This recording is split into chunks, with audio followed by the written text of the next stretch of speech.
Hi అండి, welcome to Sahi kitchen. ఈరోజు మనం గోబీ మంచూరియా తయారు చేసుకుందాము. ఇంట్లో ఉన్న వాటితోనే చాలా సింపుల్గా గోబీ మంచూరియా ఇంట్లోనే తయారు చేసుకోవచ్చు. ఎలా తయారు చేసుకోవాలో ఇప్పుడు చూసేద్దాము.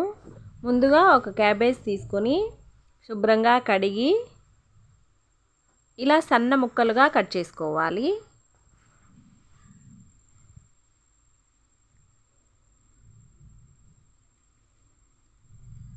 ఈ విధంగా సన్న ముక్కలుగా కట్ చేసుకుంటే సరిపోతుంది.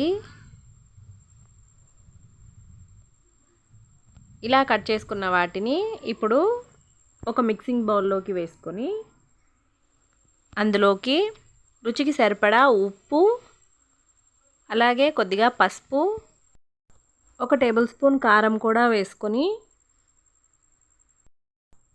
ఇలా ఉప్పు కారం వేసి కలపడం వల్ల మనకి గోబీలో ఉన్న వాటర్ బయటకు వస్తుంది.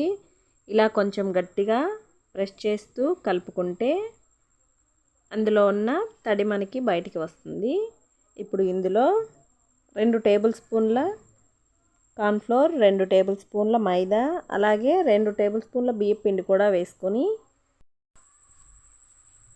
ముందు నీళ్ళేమీ వేయకుండా ఒకసారి కలిపేసుకుని అవసరమైతే కొంచెం నీళ్లు వేసుకుంటూ ఈ విధంగా కలుపుకొని పక్కన పెట్టుకోవాలి. ఇప్పుడు స్టవ్ పైన కడాయి పెట్టి డీప్ ఫ్రైకి సరిపడా ఆయిల్ వేసుకుని ఆయిల్ మీడియం హీట్లో ఉన్నప్పుడు మనం ముందుగా కలుపుకున్న మిశ్రమాన్ని ఇలా రౌండ్ బాల్స్లా ఒక్కొక్కటిగా వేసుకుంటూ వేసిన వెంటనే కదిపేయకుండా ఇలా నిదానంగా ఒకవైపు కాలిన తర్వాత రెండో వైపు కూడా తిప్పుకొని ఎర్రగా ఫ్రై అయ్యేంత వరకు ఫ్రై చేసుకొని ఆయిల్లో నుంచి తీసేసి మిగిలినవన్నీ ఇదే విధంగా ఫ్రై చేసుకొని పక్కన పెట్టుకోవాలి.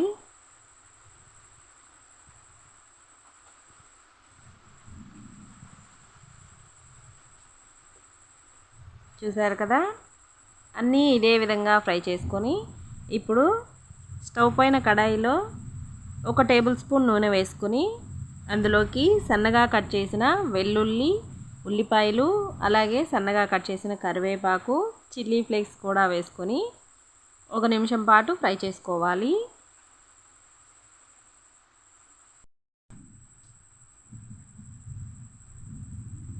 ఇవి కొద్దిగా ఫ్రై అయిన తర్వాత ఇప్పుడు ఇందులో కొద్దిగా కారం, గరం మసాలా, అలాగే ధనియాల పొడి, చాట్ మసాలా, రుచికి సరిపడా ఉప్పు వేసుకొని బాగా కలిపేసుకుందాము.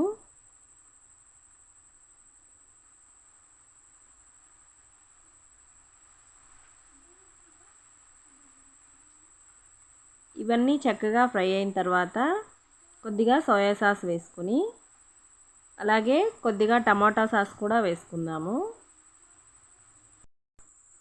వీటిని ఒకసారి బాగా కలిపేసుకొని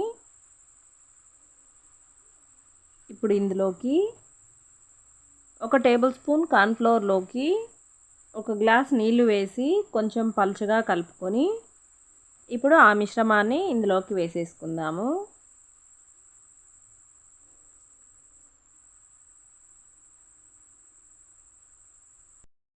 ఇలా వేసిన తర్వాత ఒకసారి బాగా కలిపేసుకుని 2 నిమిషాల పాటు ఉడికించుకుంటే సరిపోతుంది. ఇప్పుడు మనం ఫ్రై చేసుకున్న గోబీ ఇందులో వేసేసి బాగా కలిపేసుకోవాలి. గోబీ మొత్తానికి ఈ గ్రేవీ బాగా పట్టించి స్టవ్ ఆపేసి వేడిగా సర్వ్ చేసుకోవడమే. చూసారు కదా, చాలా సింపుల్గా గోబీ మంచూరియా ఇంట్లోనే తయారు చేసుకోవచ్చు. తప్పకుండా మీరు కూడా ట్రై చేయండి. ఎలా వచ్చిందో కమెంట్లో చెప్పండి. ఈ వీడియో మీకు నచ్చినట్లయితే ప్లీజ్ వీడియోని లైక్ చేయండి, షేర్ చేయండి, సబ్స్క్రైబ్ చేయడం మాత్రం మర్చిపోకండి. వీడియో చివరి వరకు చూసినందుకు థ్యాంక్ యూ.